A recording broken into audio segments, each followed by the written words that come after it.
I think there are controlled fires that they do in forest to trim it and keep it in check. To and, control it, right? So it doesn't like grow in like to grow weird directions. And because there's a lot involved in the ecology and how like the forests grow, because sometimes some trees get so big that they cover the sun for other trees in the back and other wildlife, like so it prevents other species from dying to grow and prosper, because one tree is taking up all the sunlight, right? Yeah. So hazard reduction or controlled burning is conducted during the cooler months to reduce fuel buildup and decrease the likelihood of serious hotter fires.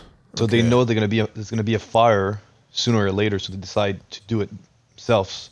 So it'll be smaller. Oh, okay. Okay. Yeah, they try to burn it off quick. Yeah. Okay, so before it becomes big. So some of the trees that are growing could become like a hazard essentially, and they're just putting part of the trees on fire. Controlled burning simulates the germination of some desirable forest trees and reveals soil mineral layers, which increases seeding visibility. Is that visibility? Yeah. Thus renewing the forest. Seeding vitality. Vitality, sorry, yeah. Yeah, it's just like a natural process that we kind of induce.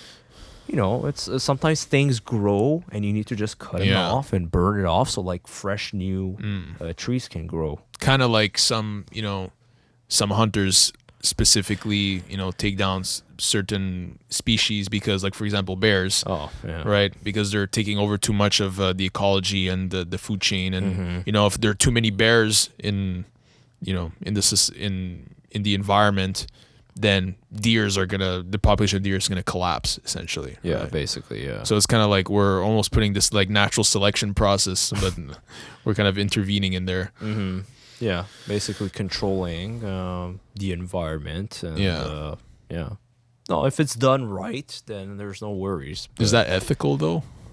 Is that ethical? Well, I mean, that's another debate now. I mean, I don't know. Why would it not be ethical? I don't know. Ethical for who? Some people would think that like, this is just, nature's way of, doing its thing. Like, okay, if there's a tree that's taking up more sunlight or whatever, like naturally, do it. Should we be, like intervening? I don't know. I mean, that's a good question because let's say humans weren't here, what would happen? Yeah, right. If humans weren't here, that process would happen naturally. Yeah.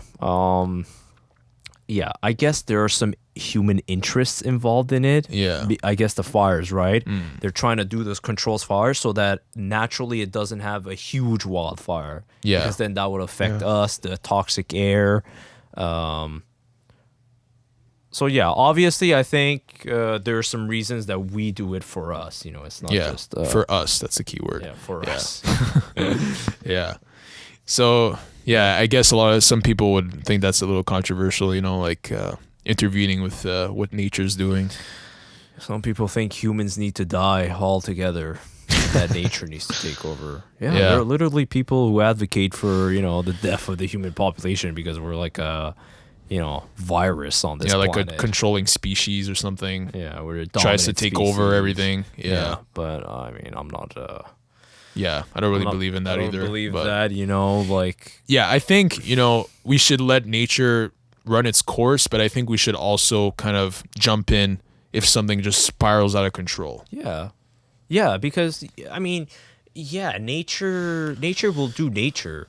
I mean, it's not like the earth has feelings. Earth could become frozen for all we know, let's say. Yeah. Like an ice age could happen and earth just becomes frozen.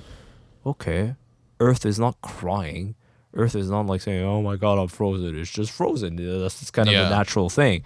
But us, if we can maybe prevent that, we might actually prevent it for us, for other animals, right? Sometimes humans, we kill animals because we want to eat them, but we also care for certain animals. And I guess because we also have a certain understanding, of ecology and, populations. Like how... demographics almost, and just understanding the science behind it, whereas nature doesn't understand itself practically, right? I mean, it just does whatever. Yeah, eventually it kind of figure out a sort of system, Yeah, it has patterns. It has patterns, yeah. No, I think Like, global warming and, yeah, climate ice change, ages, they happen in cycles, right? I mean, yes, climate change right now is happening, a lot of it because of human activity, but looking back, thousands and thousands of years back, there was a component where just global warming would happen naturally, right? So there is that process too. Yeah, exactly. So, I think humans, putting kind of their touch or, trying to intervene in Yeah. it isn't unethical necessarily. I mean, we want to survive. We want to create a good environment. We also, think about the animals too, to a certain extent. Like nature itself is not going to think about the animals. Like, Yeah, nature just runs its course, right? Yeah. Whatever it thinks is right is it right. might freeze completely and kill a lot of the species. Is it going to cry for them? No, it's just this. That's just what happens. Yeah. Yeah, so that's interesting. So yeah. Anyways, yeah. So as much as the Centralia thing, it probably did happen for human reasons, like, humans were probably behind it. But, I feel like at some point this is kind of out of our hands now. Yeah, now we just need to We just have to wait abandon and and let it run its course.